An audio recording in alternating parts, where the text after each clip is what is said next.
Hello everyone, this is Ashish. Welcome back another market analysis video. चलिए देख लेते हैं मार्केट में किस तरह के पैटर्न बन रहे हैं और कल मार्केट किस तरह से ट्रेड कर सकता है। ये 15 मिनट टाइम फ्रेम का चार्ट हम देख रहे हैं और मार्केट जस्ट अभी अभी क्लोज हुआ है। अभी 3:30 हुए हैं। पोस्ट मार्केट चल रहा है। अभी क्लोजिंग यहाँ पे आपको दिखाई देगी, कुछ देर बाद यहाँ पे आपको दिखाई देगी। चलिए हम देख लेते हैं हम किस तरह से ट्रेड करेंगे। और आज का मार्केट बहुत ही ज़्यादा वोलेटाइल था, कह सकते हैं वोलेटाइल था कि देखो अपसाइड में गया मार्केट, अपसाइड में गया, यहाँ पे जाने की कोशिश की, लेकिन यहाँ पे एक हमें कैंडल दिखी इन्वर्टेड हैमर। यहाँ पे एक कैंडल में मार्केट ने लगभग 100 से लेकर 150 पॉइंट का मोमेंटम किया प्रीमियम में। ये तो 200 पॉइंट का मोमेंटम हुआ है, प्रीमियम में आया। उसके बाद देखो खुलते ही सार ये फिर रिवर्स कर गया। और यहाँ पे यही होता है, मैं बार बार बताता हूँ कि मैं डाउन साइड में जो है कंफर्टेबली होल्ड नहीं कर पाता कि अगर यहाँ पे एक रेड कैंडल मिली है तो यहाँ पे भी एक रेड कैंडल मिलनी चाहिए, फॉलो थ्रू मिलना चाहिए, लेकिन वो मिल नहीं पाता। मार्केट तुरंत जो है वो रिवर्स कर जाता है। ठीक है, अभी देखो यहाँ से फिर से मार्केट ने रिवर्स किया और इस लेवल को फिर से टच करके, जहाँ पे मार्केट में यहाँ से सेलिंग आई थी, फिर डाउन साइड में आकर के कुछ यहाँ पे क्लोजिंग दे दी है। देखो जब खासकर बाइंग साइड में मार्केट चल रहा हो ना, ठीक है, और इस तरह की कैंडल दिखाई दे तो आपको हमेशा ध्यान रखना चाहिए। और इस तरह की टेल अगर मार्केट ने बना दी है तो जैसे ही ये कैंडल खुले इसको नीचे आने दो। ठीक है, ये जो कैंडल यहाँ पे नेक्स्ट कैंडल ओपन हो इसके नीचे आने दो, और नीचे आने के बाद जब ये अपसाइड में जाना स्टार्ट करे तो आप यहाँ पे छोटे से स्टॉप लॉस के साथ एक एंट्री ले सकते हो। ठीक है, यहाँ का स्टॉप लॉस डालो और यहाँ पे एंट्री लो, ये तुरंत चले जाएगा यहाँ तक। देखो 70% तक करेक्ट कर दिया इस कैंडल का, जबकि 50% के नीचे आना होता तो ये कुछ इस तरह से नीचे आ जाता है यहाँ से। तो ये छोटे छोटे पॉइंट होते हैं जहाँ पे आपको ट्रेड करना ईजी हो जाता है जब आप इन जो है पैटर्न्स को समझ जाते हैं। और देखो ये इतनी बड़ी कैंडल क्यों बनती है, थोड़ा सा इसके बारे में बता देता हूँ। क्योंकि यहाँ पे देखो, यहाँ पे स्टॉप लॉस होंगे कुछ कंजर्वेटिव लोगों के, जैसे मेरे जैसे लोग हैं, मैं यहाँ पे स्टॉप लॉस रखूँगा अपना। ठीक है, क्योंकि मार्केट यू टर्न ले रहा है। कुछ लोग यहाँ पे स्टॉप लॉस लगते हैं, ठीक है, जो पोजिशनल ट्रेडर होते हैं, स्विंग ट्रेडर्स होते हैं इस लेवल पे। ठीक है, और यहाँ पे जो होता है वो बड़ा प्लेयर ट्रेड वो अपने स्टॉप लॉस रखता है, जो यहाँ से डाउन साइड से होल्ड करके चल रहा है। यहाँ से होल्ड करके जो चल रहा है वो बड़ा प्लेयर होता है, जिसके 200-300 करोड़ या 1000 करोड़ भी होंगे। वो यहाँ पे जो है अपना स्टॉप लॉस लेकर के चलता है। ठीक है, और जब ये स्टॉप लॉस यहाँ पे हिट होना स्टार्ट होते हैं इस लेवल पे, तो ये यहाँ पे स्टॉप लॉस है, यहाँ पे स्टॉप लॉस है, यहाँ पे स्टॉप लॉस है। तो ये जब मार्केट डाउन साइड में आता है तो कंटिन्यूसली यहाँ पे स्टॉप लॉस हिट होते हुए आते हैं और यहाँ पे हमें कैंडल देखने के लिए मिलती है। ठीक है, कुछ एल्गो ट्रेड्स भी होते हैं। एल्गो ट्रेड्स होते हैं हैवी क्वांटिटी में, किसी के पास 2 लाख क्वांटिटी है, ठीक है, वो एल्गो ट्रेड करता है। एल्गो ट्रेड क्या होता है, एक प्रोग्राम होता है, वो क्या करता है, अगर आपको यहाँ पे बाय करना है, ठीक है, यहाँ पे आप ये प्राइस डाल दो 24,500 के ऊपर, जैसे ही निकलेगा 2 लाख क्वांटिटी यहाँ पे बाय हो जाएंगी। ठीक है, ऑटोमेटिक होता है, वो कंप्यूटर प्रोग्राम होता है एल्गो ट्रेडिंग, अगर उसके बारे में आपको नहीं पता है। ऐसे वो यहाँ पे स्टॉप लॉस डाल करके रखता है। ठीक है, तो हैवी क्वांटिटी में होता है, इस वजह से हमें ये कैंडल देखने के लिए मिलती है। ठीक है, एक कैंडल देखो यहाँ पे मिली, एक कैंडल यहाँ पे मिली, दोबारा से सेलिंग आने की कोशिश की, लेकिन फिर से मार्केट थोड़ा सा डाउन साइड में क्लोजिंग दी है, लेकिन ये पॉज कैंडल बनी है डेली टाइम फ्रेम पे। ठीक है, अब हम देख लेते हैं मार्केट में क्या होना है। अगर मार्केट इस लेवल पे ओपन होता है तो हमें हाथ नहीं लगाना है, ये वाला लेवल और ये वाला लेवल। ये लेवल हमारे पास निकल करके आता है 24,530 का, और ये लेवल जो डाउन साइड का लेकर के आता है वो 24,420 के आसपास का।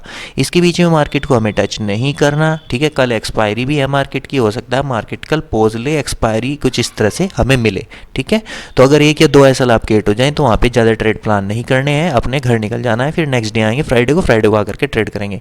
इसके ऊपर अगर मार्केट निकलता है इस स्विंग के ऊपर, ठीक है, तुरंत हम पहला टारगेट अपना 600 का प्लान करेंगे और दूसरा टारगेट 700 तक का भी प्लान कर सकते हैं। ठीक है, पहले ये 750 तक जाएगा, हो सकता है यहाँ पे कुछ इस तरह से आए, फिर 700 को इस तरह से जाएगा। अगर ये इस लेवल के ऊपर निकलना स्टार्ट कर देता है तो यहाँ पे जैसे ये निकलेगा मैं थोड़ा सा पहले ही बाय करना जो है वो प्लान करूँगा।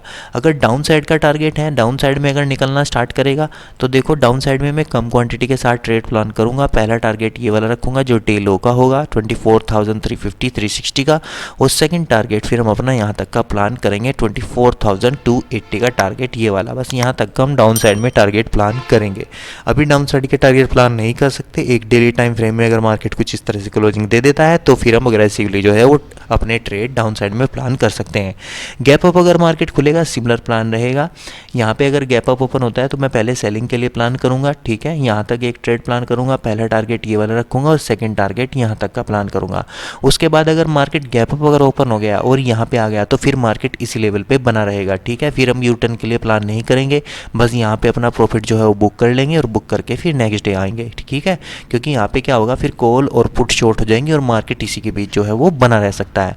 अगर मार्केट गैप डाउन ओपन हो जाता है तो मैं प्राइस एक्शन का वेट करूंगा, हो सकता है मार्केट यहाँ से तुरंत रिवर्स कर जाए। ठीक है, क्योंकि ये बाइंग मोमेंटम चल रहा है। ठीक है, और जितनी बार भी आएगा देखो यहाँ पे सपोर्ट जो है एक बढ़िया, अगर इस लेवल पे मार्केट यहाँ पे आ जाता है तो मार्केट हो सकता है एकदम तुरंत जो है वो यहाँ से रिवर्सल भी प्लान कर दे। तो मैं 5 मिनट का प्राइजेक्शन या 15 मिनट की कैंडल के साथ, रेड या ग्रीन कैंडल के साथ, उसी के अकॉर्डिंग अपना ट्रेड प्लान करूंगा। अगर यहाँ पे कोई ग्रीन कैंडल मिलती है तो फिर मैं बाइंग साइड का ट्रेड प्लान करूंगा, रेड कैंडल मिलती है तो मैं वेट करूंगा, यहाँ पे थोड़ा सा हो सकता है नेक्स्ट जो है ग्रीन कैंडल।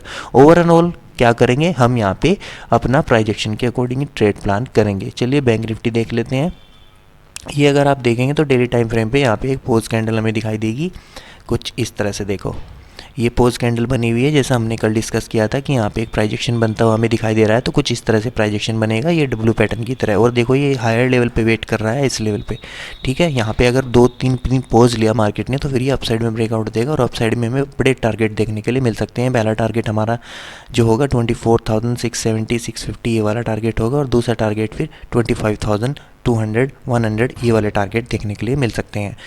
चलिए बैंक निफ्टी देख लेते हैं, बैंक निफ्टी में किस तरह के पैटर्न बने हुए हैं और कल मार्केट किस तरह ट्रेड कर सकता है। देखो मार्केट ये लेवल छोड़ चुका है, ये वाला, ये जो रेंज बनी हुई थी मार्केट ने, ये मार्केट जो है वो रेंज छोड़ चुका है। और अब हम अपना टारगेट जो है वो अपसाइड में, जितना टारगेट ये वाला था यहाँ से लगा के यहाँ तक लगभग 2000 पॉइंट का अपना टारगेट हम अपसाइड में इतना प्रोजेक्ट कर सकते हैं कि मार्केट जो है 54,500 तक पहुँच सकता है।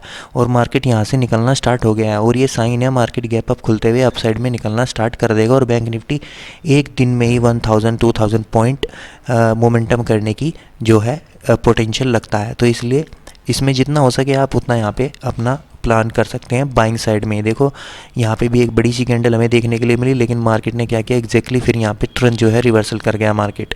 तो इसीलिए क्या होता है जब बाइंग मोड में मार्केट चलता है तो बस आपको क्या करना है, या तो आप 21 EMA का सहारा ले सकते हो, या फिर यहाँ पे जो है सपोर्ट और रेजिस्टेंस मार्क करते हुए अपसाइड में चल सकते हो। देखो जहाँ से एग्जैक्टली मार्केट में यहाँ पे रेजिस्टेंस बना था, नेक्स्ट ये सपोर्ट लेवल बनेगा और मार्केट कुछ इस तरह से अपसाइड में निकल जाएगा। तो सिंपल प्लान हमारा रहेगा, अगर मार्केट इस लेवल पे ओपन होता है यहाँ पे और इस लेवल को क्रॉस करता है 53,400 के लेवल को, तो पहला टारगेट जो हमारा निकल करके आएगा वो पहला टारगेट 53,800 का निकल के आएगा। उसके बाद फिर 54,000 का टारगेट हमारा निकल करके आ जाता है अगर मार्केट अपसाइड की ओर निकलना स्टार्ट करेगा तो। ठीक है, ऊपर का टारगेट 200 पॉइंट का टारगेट हम यहाँ पे प्लान करेंगे। और फिर अगर 900 या 54,000 के टारगेट हमें देखने के लिए मिले तो उनके लिए भी प्लान कर सकते हैं। अगर मार्केट इस लेवल को डाउन साइड में ब्रेक डाउन करना स्टार्ट करेगा तो पहला टारगेट फिर हमारा इस स्विंग का रहेगा, जो मार्केट ने यहाँ पे स्विंग बनाया है 53,000 के आसपास का। ठीक है, 53,000 से लेकर के 52,900 तक का टारगेट यहाँ तक का हमारा प्लान हो जाएगा अगर मार्केट डाउन साइड में निकलना स्टार्ट कर देता है तो। अगर गैप अप मार्केट ओपन होगा तो देखो यहाँ से लगा के यहाँ तक मार्केट रैली कर चुका है, तो पहले मैं सेलिंग के लिए प्लान करूँगा। पहला टारगेट ये वाला रहेगा, उसके बाद दूसरा टारगेट हमारा ये वाला रहेगा। इसको हम यूटर्न के लिए प्लान कर सकते हैं, लेकिन निफ्टी को हम यूटर्न के लिए प्लान नहीं कर सकते। हो सकता है ये सेकेंड हाफ में यूटर्न दे दे, लेकिन निफ्टी जो है वो इस लेवल पे मोमेंटम कर सकता है। ठीक है, अगर मार्केट गैप डाउन ओपन हो जाता है, गैप डाउन की कंडीशन में मैं प्राइजेक्शन का वेट करूंगा कि प्राइजेक्शन किस तरह का बनता हुआ दिखाई दे रहा है। और अगर प्राइजेक्शन डाउन साइड का बनता हुआ दिखाई देगा तो फिर हम डाउन साइड के टारगेट अपने प्लान कर सकते हैं। ऑलराइट गाइज, अगर वीडियो इन्फॉर्मेटिव लगा हो तो वीडियो को लाइक, शेयर एंड सब्सक्राइब करना। अभी के लिए इतना ही, थैंक यू।